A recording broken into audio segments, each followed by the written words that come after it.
Hello everyone. আশা কৰো সকলোৱে ভালে আছে। লক্ষ্মীকান্তৰ আমাৰ নন কনষ্টিটিউচনেল বডিজ খিনি আধৰুৱা হৈ আছিল। সো আজিৰ ক্লাছটোত এইখিনি মই কমপ্লিট কৰিব ট্ৰাই কৰিম। ওকে, সো আমাৰ আজিৰ চেপ্টাৰ হ'ব 61, that is লোকপাল এণ্ড লোকায়ুক্তাস।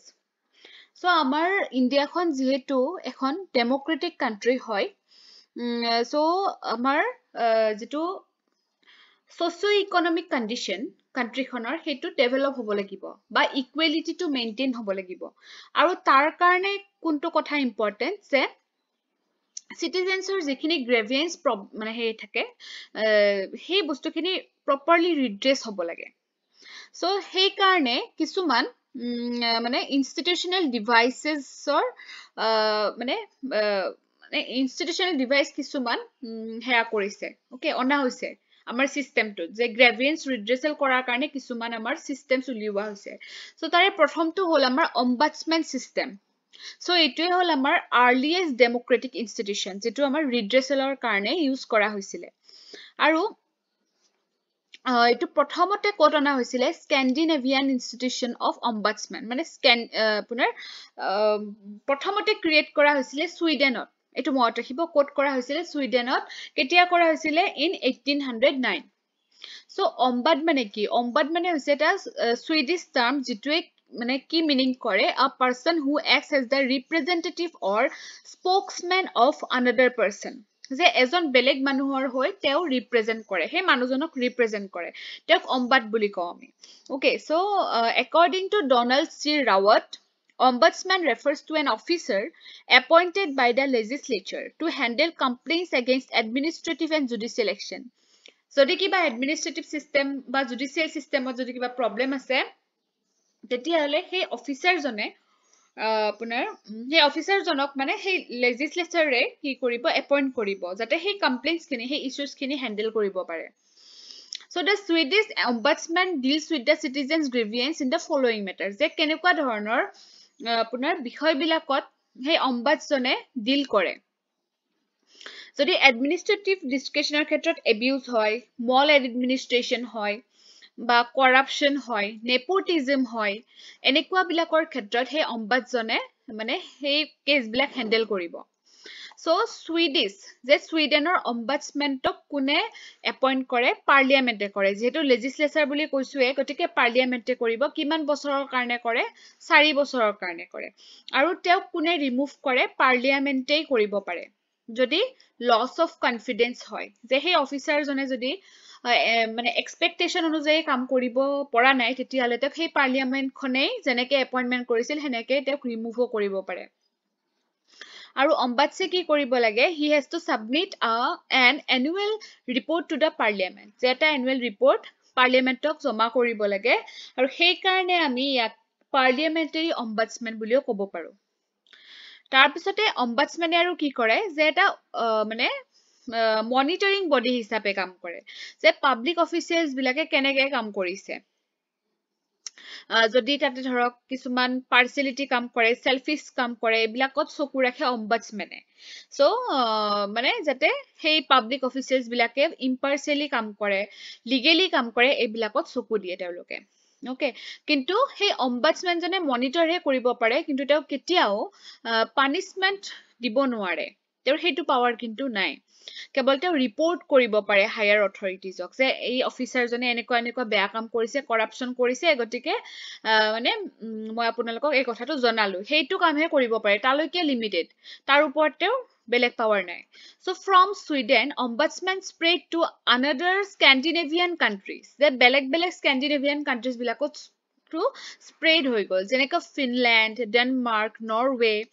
আৰু এটা কথা মনত ৰাখিব, New Zealand is the first Commonwealth country in the world to have adopted the ombudsman system in the form of a parliamentary commissioner for investigation in 1962. এইবিলাক প্ৰিলিমছৰ কাৰণে ইম্পৰ্টেণ্ট হ'ব, যে কমনৱেলথ কাণ্ট্ৰিৰ ভিতৰত প্ৰথম কোন হ'ব? নিউজিলেণ্ড হ'ব, যিটো নেকি অম্বাডসমেন চিষ্টেমটো এডপ্ট কৰিছিল। The United Kingdom adopted ombudsman-like institution called Parliamentary Commissioner for Administration in 1967. But timeline দিব পাৰে যে প্ৰথমতে নিউজিলেণ্ডে কৰিলে নে ইউকে কৰিলে নে সুইডেনে কৰিলে হেনেকে টাইমলাইনত ধৰি দিব পাৰে যেতিয়া আপোনালোকে সজাব লাগিব সেইকাৰণে টাইমখিনিও মনত ৰাখিব তাৰপিছতে আমাৰ ইণ্ডিয়াত অম্বাডসমেনটোক কি বুলি কোৱা হয় লোকপাল বা লোকায়ুক্ত যেটো নেকি আমাৰ চেপ্টাৰ 2 নাম হয় লোকপাল or লোকায়ুক্ত so প্ৰথম ইনষ্টিটিউচনেল ডিভাইসটো আমাৰ সিটিজেন গ্ৰেভিয়েন্স ৰিড্ৰেছালৰ আছিলে ombudsman system second to ki the administrative court system so etu apunar ki hoy eta french system hoy asolote french system of administrative courts and due to its success in france the system has gradually spread to many other european and african countries so ebila countries যেনেকুৱা ধৰক Belgium Greece তুৰ্কী এবিলাকে adopt কৰিলে তাৰ পিছত আহিলে প্ৰকিউৰেটৰ system so এই সিস্টেমটো socialist country বিশেষকে ইউএসএসআৰ মানে যাক আমি এতিয়া ৰাশিয়া বুলি জানো চাইনা পোল্যান্ড হুঙ্গাৰী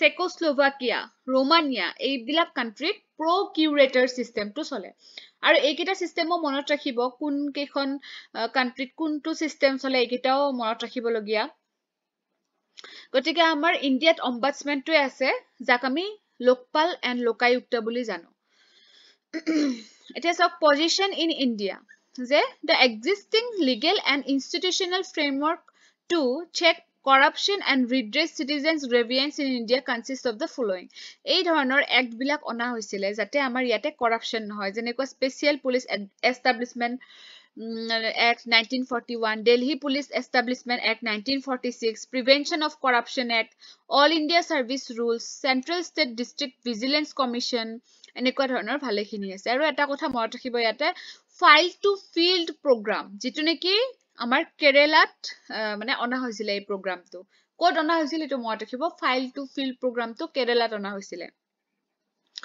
তাৰ পিছত আহিলে আমাৰ লোকপাল এতিয়া আমাৰ যিখন Administrative Reforms Commission ARC বুলি কও 1966 ৰ পৰা 70 ভিতৰত এখন গঠন কৰা হৈছিল আৰু এই কমিশনখনে ৰিকমেন্ড কৰিছিল যে লোকপাল আৰু লোকায়ুক্তক কি কৰা হোক মানে সেট আপ কৰা হোক যাতে আমাৰ সিটিজেনস গ্ৰিভিয়েন্স ৰিড্ৰেছাল কৰিব পাৰি So, the Lokpal would deal with complaints against ministers and secretaries at central and state levels, and Lokayukta would deal with complaints against other specified higher officials. Central state level khini Lokpal sabo aru Lokayukta khini baki jikhini thaki jabo tekhethokolor bishoye mane hei handling to koribo. The ARC kept the judiciary outside the purview of Lokpal and Lokayukta as in New Zealand. New Zealand ki hoy Lokpal aru Lokayukta jikhini কি কৰে মানে decision দিয়ে হেখিনি মানে judicial review আন্ডাৰত নপৰে মানে জুডিশিয়াৰি মানে পাৱাৰৰ বাহিৰত কিন্তু সুইডেনত জুডিশিয়াল ৰিভিউটো সোৱা হয় অম্বাডসমেনৰ ক্ষেত্ৰত ওকে সো আমাৰ এআৰসি এ কি কৰিলে যে লোকপাল লোকায়ুক্তকো হেয়া জুডিশিয়াৰি বাহিৰত ৰখা হোক so Lokpal would be appointed by the president after consultation with the chief justice of India আৰু লোকপালক কোনে এপইন্ট কৰে প্ৰেসিডেন্টে এপইন্ট কৰে আৰু কাৰ লগত ডিসকাস কৰি এপইন্ট কৰে চিফ জাস্টিস অফ ইণ্ডিয়াৰ লগত কনসাল্ট কৰি এপইন্ট কৰা হয় তাৰ পিছতে তেখেতৰ লগতে থাকিব the speaker of Lok Sabha and chairman of the Rajya Sabha গতিকে তিনিজন মানুহৰ লগত প্ৰেসিডেন্টে ডিসকাশন কৰে তাৰ পিছতে লোকপালক এপইন্ট কৰে ARC aru recommend korisil the ARC also recommended that the institutions of Lokpal and Lokayukta should have the following features aru kisuman features ullekh korisile jenekwa they should be demonstratively independent and impartial teoluk independent hobo lagibo impartial hobo lagibo investigation to ki hobo lagibo private hobo lagibo informal hobo lagibo tar pisote teolukor appointment to non political hobo lagibo okay যে কোনো ধৰণৰ shellfish হে হুমাই থাকিব নোৱাৰে এপইন্টমেন্টৰ ক্ষেত্ৰত বলে পলিটিশিয়ানৰ লগত খুব ভাল ঘনিষ্ঠতা আছে হেনেকুৱা ধৰণৰ কথাবিলাকে যাতে এই ক্ষেত্ৰত ইফেক্ট নেপেলাই এপইন্টমেন্টৰ ক্ষেত্ৰত পুৰা সেলফলেস হ'ব লাগিব এনেকুৱা their status should compare with the highest judicial functionaries তেওঁলোকৰ স্ট্যাটাসটো সমানে হ'ব লাগিব যিখিনি আমাৰ জুডিশিয়াৰিৰ হায়াৰ লেভেল অফিচাৰ্স আছে তেওঁলোকৰ সমানে স্ট্যাটাসটো হ'ব লাগিব they should deal with matters in the discretionary field Their proceedings should not be subject to judicial interference. Eto to koluwe mane judicial interference jate nohoy telokor decision bilakor logot. Tar pisot act khonor bikhoye okoman dia ase Lokpal and Lokayukta Act 2013. Yare features kisuman dia ase. It seeks to establish the institution of the Lokpal at the center and Lokayukta at the level of state, providing a uniform vigilance and anti-corruption roadmap. So eta anti-corruption পৰিবেশ এটা আনিবৰ কাৰণে আসলতে এই act খন জৰুৰী হয় বা এই ইনষ্টিটিউচন কিটা জৰুৰী হয় The Lokpal to consist a chairperson which a maximum of 8 members of which 50% shall be judicial member.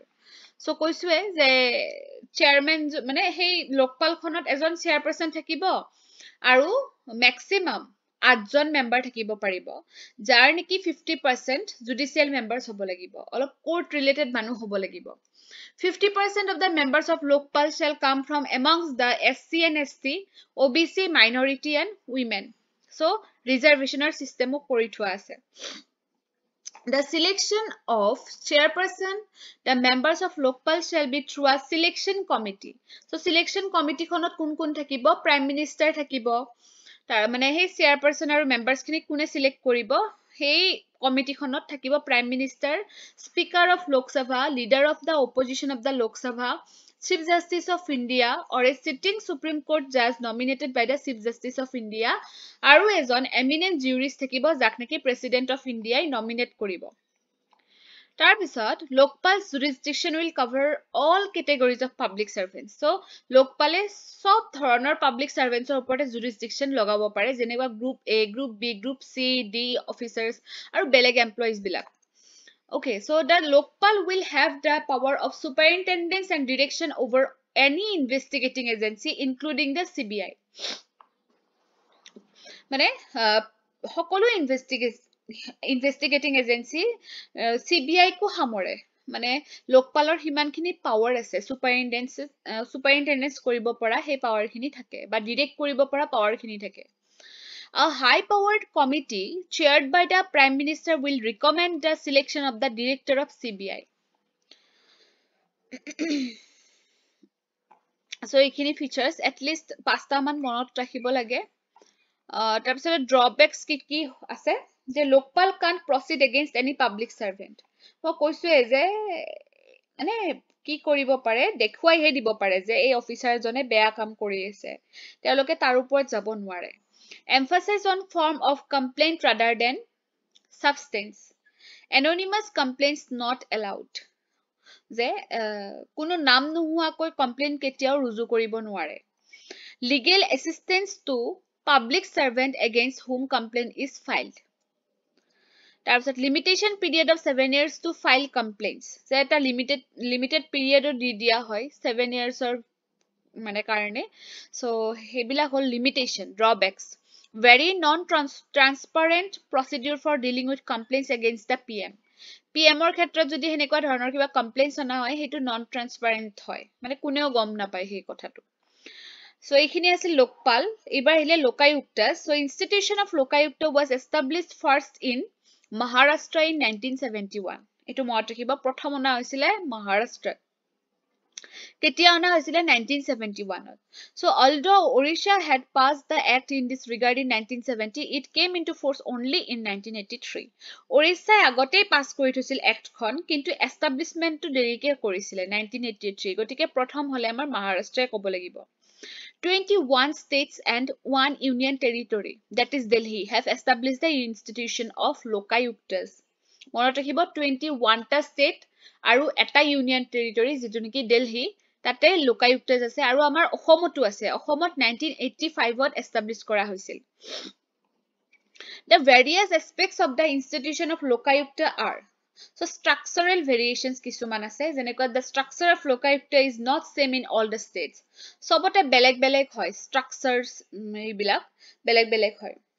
Jenekwa dhorok Rajasthan, Karnataka, Andhra Pradesh, Maharashtra Lokayukta ase logote Upalo Kayukta ase. Bihar, UP, Himachal Pradeshot okol Lokayukta ase. So enekwa dhoroner sobote beleg. So appointment to sabo Lokayukta and Upalokayuktas are appointed by the governor of the state. The state or governors hokole appoint kore আৰু যেতিয়া appointment দিয়ে গভৰ্ণৰে তেখেতে chief justice of state high কোৰ্টৰ লগত আলোচনা কৰি লয় আৰু লগতে leader of opposition in the state legislative এছেম্বলিও থাকে তাতে কনসালটেশনত থাকে কোৱালিফিকেশন to কেনেকুৱা হয় লোকায়ুক্তৰ যে judicial qualifications are prescribed in the states of UP Himachal Pradesh Andhra Pradesh Gujarat Orissa Karnataka and Assam so তেখেতসকলৰ কেনেকুৱা qualification লাগিব হেইটো এইকেইখন ষ্টেটত লিখা আছে কিন্তু কিছুমান ষ্টেটত নাই যেনেকুৱা বিহাৰ মহাৰাষ্ট্ৰ ৰাজস্থান এইবিলাক ষ্টেটত কিন্তু qualificationৰ বিষয়ে মেনশন নাই tenure to হয় 5 years নহলে 65 years যেটো আগতে হয় হেইটো he is not eligible for reappointment so তেওঁক আৰু second termৰ কাৰণে reappoint কৰা নহয় investigations in most of the states the lokayukta can initiate investigations either on the basis of a complaint received from the citizen against unfair administrative action okay so তেখেতে investigation নিজাকে চলাব পাৰে হয়তো complain কিছুমানে কৰিলেও চলাব পাৰে আৰু তেখেতৰ যদি কিবা এনেকুৱা মানে ডাউট থাকে তেতিয়াও কৰিব পাৰে but he doesn't enjoy the power to start investigation on his own initiative in the states of UP Himachal Pradesh and Assam এই তিনিটা ষ্টেটত কিন্তু নিজৰ মতলবে নোৱাৰে যেনেকুৱা UP Himachal Pradesh আৰু আমাৰ অসম তাৰপিছত আৰু কিছুমান other features আছে যেনেকুৱা the lokayukta presents annually to the governor of the state a consolidated report on his performance so annually এটা report দিয়ে আৰু গভৰ্ণৰে state legislature আগত এটো report টো show কৰিব লাগে আৰু লোকায়ুক্ত কি হয় he is responsible to the state legislature Lokayukta takes the help of the state investigating agencies for conducting inquiries the state related যিখিনি আমাৰ investigating agency থাকে তেখেতসকলৰ help লব মানে পাৰে তেওঁ যেতিয়া inquiry কৰে he can call for relevant files and documents from the state government departments আৰু বেলেগ বেলেগ ডিপাৰ্টমেন্টৰ পৰা কিছুমান তেওঁৰ কেস related relevant files বা documents কিছুমান মগাব পাৰে যে মোক এইখিনি বস্তু লাগে the recommendations made by the lokayukta are only advisory and not binding on the state government আৰু তেওঁ যিখিনি recommendation দিব সেইখিনি state government শুনিবও পাৰে নুশুনিবও পাৰে মানে advisory হয় binding নহয় okay now come to the next chapter which is National Investigation Agency so National Investigation Agency was constituted in 2009 not established মানে constitute হৈছিলে আৰু National Investigation Agency Act 2008 এই act খনৰ আন্ডাৰত established হৈছিলে It is the central counter-terrorism law enforcement agency in the country. যে আমাৰ country ভিতৰত এইখন কি যে counter-terrorism law enforcement agency হয় আমাৰ National Investigation Agency আৰু এইটো কেতিয়া establish কৰা হৈছিল in the backdrop of 2008 Mumbai terror attacks যেতিয়া আমাৰ 26/11 terror attack টো হৈছিলে মুম্বাইত তেতিয়াই মানে এই এজেন্সিটো establish কৰা হৈছিলে আৰু NIA বুলি কৈছো মই সো NIA ৰ যেটো হেডকোৱাৰ্টাৰ হেটো আছে আমাৰ নিউ দিল্লীত আৰু ব্ৰাঞ্চ অফিস কিছুমান আছে Hyderabad Guwahati Mumbai Lucknow Kochi Kolkata Jammu and Raipur so অসমৰ কোট আছে বুলি খুদিলে আপুনি জানিব লাগিব যে National Investigation Agency ৰ অসমত ব্ৰাঞ্চটো আছে Guwahati So National Investigation Agency has a separate specialized cell known as TFFC cell dealing with the fake currency notes and terror funding. So etu apunar terror mane terrorism related hoy jodi amar fake currency mane circulate kora hoy hetu henekwa dhornore eta funding hoi jay no gotike tar karone eta specialized cell bonwa hoise jitu TFFC cell boli jana hoy full form to apunaloke nije bisari uliabosun aru comment section ot আপোনালোকে লিখি দিব TFFC ৰ full format টো কি হ'ব The NIA is headed by a director general so National Investigation Agency কোনে head কৰি থাকে এজন director general থাকে যাক নেকি central government এ appointment দিয়ে আৰু তেওঁৰ যিখিনি পাৱাৰ সেই পাৱাৰ খিনি DGP ৰ সমান হয় DGP মানে Director General of Police so the NIA works under the administrative control of Ministry of Home Affairs Government of India.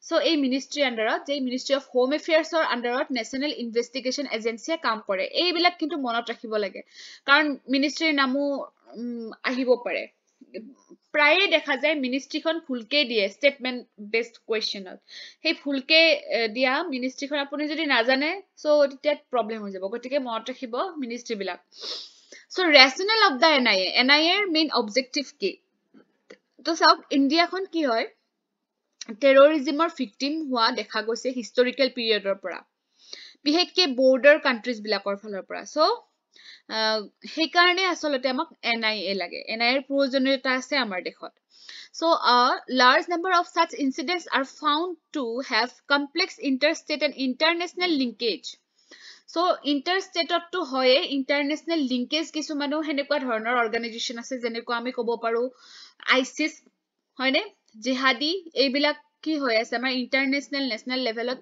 Spread হৈ আছে বা সেইবিলাকৰ জৰিয়তে স্মাগলিং কৰা হয় smuggling of arms drugs fake currency infiltration বিভিন্ন সমস্যা আছে গতিকে সেইবিলাকক মনিটৰ কৰাৰ কাৰণে বা বাধা দিবৰ কাৰণে এই অৰ্গানাইজেচনটো ইম্পৰ্টেন্স আছে There was a need for setting up of an agency at the central level for the investigation of offenses related to terrorism.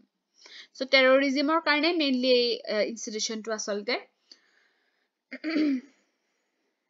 Aru jigikhon amar expert committees ase jenekwa second administrative reforms commission tenekwa dhoroner committees bilakeo recommend korile je enekwa eta agency amar India mane bahut proyojon the government proposed to enact a legislation to make provisions for establishment of an NIA in a concurrent jurisdiction framework.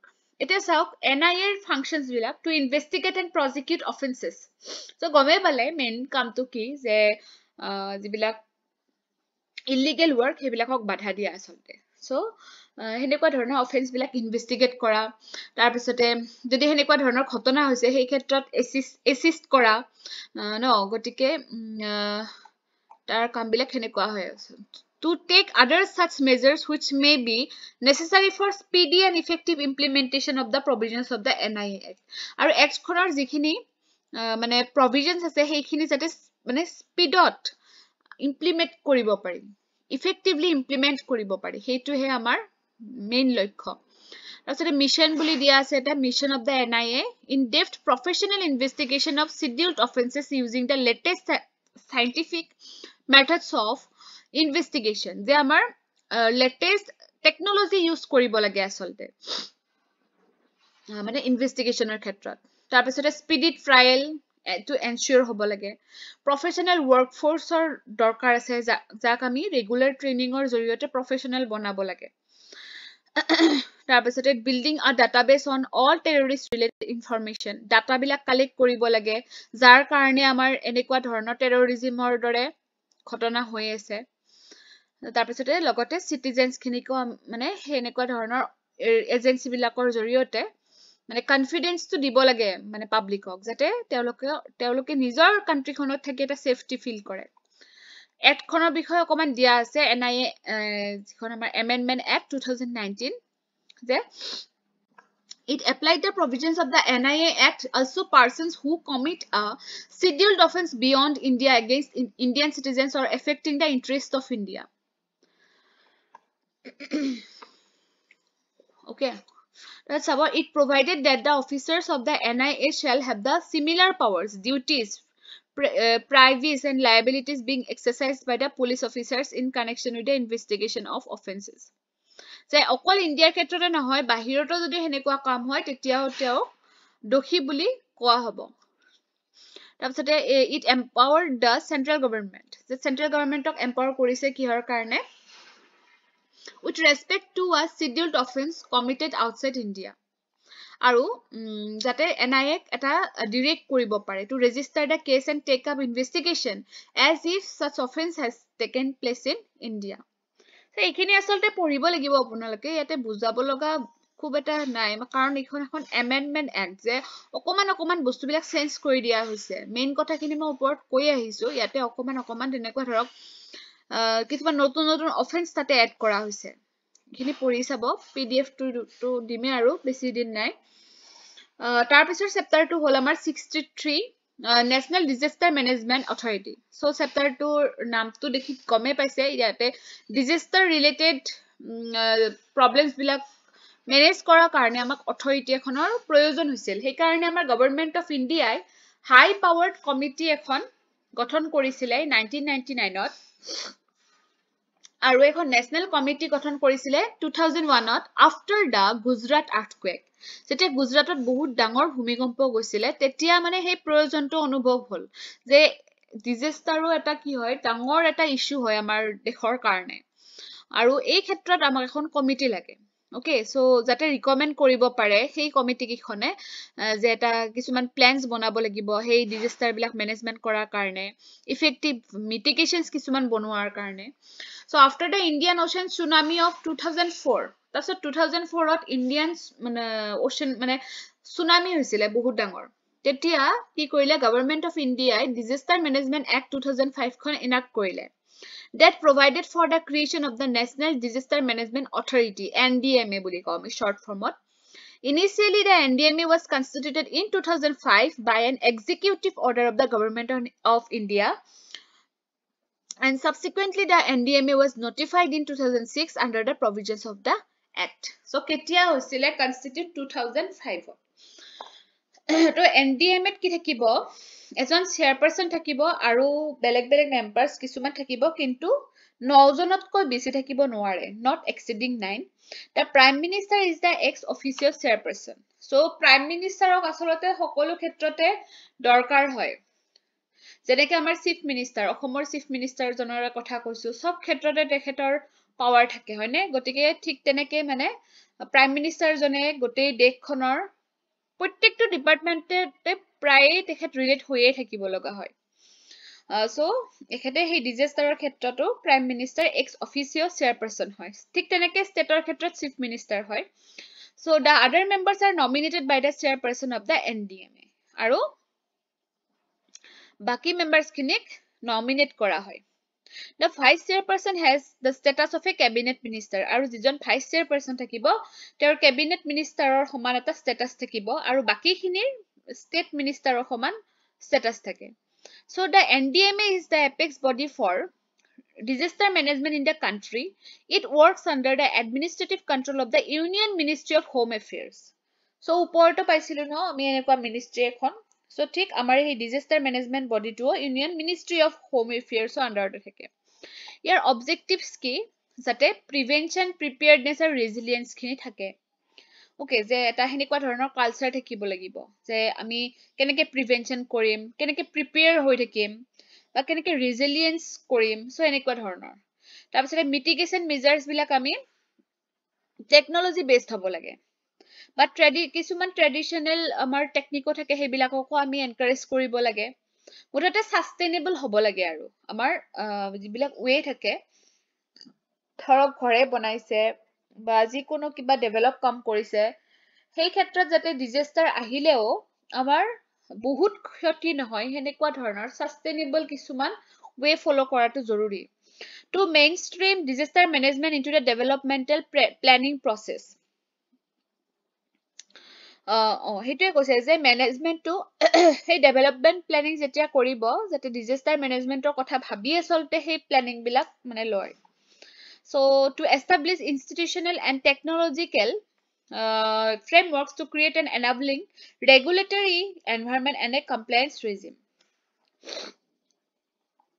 ইয়াৰে পাঁচটা মান মনত ৰাখি থব যিখিনি অকমান মনত থকা যেন পায় তাৰপিছতে আৰ্লি ৱাৰ্নিং সিস্টেমটো মনত থাকিব আপোনালোকৰ যে ফৰকাস্টিং বা আৰ্লি ৱাৰ্নিং সিস্টেম এইখিনি ইম্পৰ্টেন্ট হয় কিন্তু ডিজাস্টাৰ মেনেজমেন্টৰ ক্ষেত্ৰত কাৰণ আৰ্লি ৱাৰ্নিংটো দিলে মানুহখিনি সাৱধান হৈ যায় NDMA functions কেইটামান দিয়া আছে to lay down policies on disaster management so disaster managementৰ ক্ষেত্ৰত কিছুমান policies অনাটো আমাৰ NDMA ৰে function হয় national plan বিলাক কোনে approve কৰে NDMA approve কৰে to approve plans prepared by ministries মানে Ministry of Home Affairs কৈছিলো ন so hey ministry খনে বা hey department টোৱে hey plans বিলাক যিবিলাক plan NDMA বনাব হেবিলাক approve কৰি দিব লাগে মানে এবাৰ চেক হৈ যায় মানে এবাৰ ডিসকাশন হৈ যায় to lay down guidelines to be followed by the state disaster management authorities okay So guidelines bilako dibo lage. So to coordinate the enforcement and implementation of the policies bilak banabo hebilak properly implementation koribo lagibo. To recommend provisions of funds, fundoru zarurat ase, ji kono eta kam koribo lagile fund lage, gotike hei fund to jate hohoje mane পোৱা হয়, প্ৰয়োজনৰ সময় যাতে পোৱা হয়, okay, বা সেইটোৱে আৰু যাতে পলিচিজ গাইডলাইনছ বিলাকৰ লগতে আচলতে এনডিএমএ টো জড়িত হৈ থাকে। এডিশনেল কিছুমানো দিয়া আছে, যেনেকুৱা ধৰক relief in repayment of loans or grants, তাৰপিছতে যিটো আমাৰ ৰিলিফ দিয়া হয় বা খাদ্য বস্তু দিয়া হয়, শিবিৰ দিয়া হয়, এনেকুৱা ধৰণৰ বস্তুবিলাক। তাৰপিছতে এটা ফ'ৰ্চ দিয়া হয়, NDRF বুলি কওঁ, national disaster response force. So এইবিলাক শুনিয়ে থাকে। So it authorizes the concerned department or authority to make the emergency procurement. So emergency সময়ত যাতে সেই rescue properly কৰিব পৰা যায়, rehabilitation to properly কৰিব পৰা যায়। It prepares an annual report on its activities and submits it to the central government. এইটো আমি NDMA পঢ়ি আছো। State disaster managementৰ ক্ষেত্ৰত কেৱল কি থাকিব, চিফ মিনিষ্টাৰ এজন আমাৰ ষ্টেট কি হ'ব, আমাৰ এক্স অফিচিয়েল চেয়াৰপাৰসন হ'ব। ফাংচনছ খিনি সেমে হয়, এনডিএমএ দৰে হয়। আৰু ডিষ্ট্ৰিক্ট ডিজাষ্টাৰ মেনেজমেণ্ট অথৰিটিৰ ক্ষেত্ৰত কি হ'ব, every state government should establish a DDMA, মানে মই শৰ্ট ফৰ্মত কৈ দিছো, for every district in the state. আৰু DDMA কোন থাকিব, আ চেয়াৰপাৰসন, আদাৰ মেম্বাৰ্ছ নট এক্সিডিং 7। আগৰটো 9 আছিলে, এনডিএমএৰ ক্ষেত্ৰত ইয়াতে 7। The collector of the district is the ex-officio chairperson of the DDMA. So আমাৰ ষ্টেটৰ ক্ষেত্ৰত চিফ মিনিষ্টাৰ, চেন্ট্ৰেলৰ ক্ষেত্ৰত প্ৰাইম মিনিষ্টাৰ, আৰু ডিষ্ট্ৰিক্টৰ ক্ষেত্ৰত কালেক্টৰজন হয়, যেনেকৈ ধৰক IAS John no. So but in case of tribal areas, যেনেকৈ আমাৰ 6 scheduled areasৰ কথাই কৈছো, the chief executive member of the district council of autonomous district is the ex officio co-chairperson of the DDMA. এইবিলাক সৰু সৰু কথা, বাট ইম্পৰ্টেণ্টে হয়। The chief executive officer of the DDMA, the superintendent of police, SP বুলি কওঁ আমি short form, and the chief medical officer of the district are the ex officio members of the DDMA. আৰু chief executive officer of DDMA is appointed by the state government. Functions খিনি একেবাৰে সেমে হয়। Okay, so ইয়াৰে পিছৰ ক্লাছটোত আমি other constitutional dimensions খিনি আলোচনা কৰিম। ঠিক আছে, thank you for watching the video.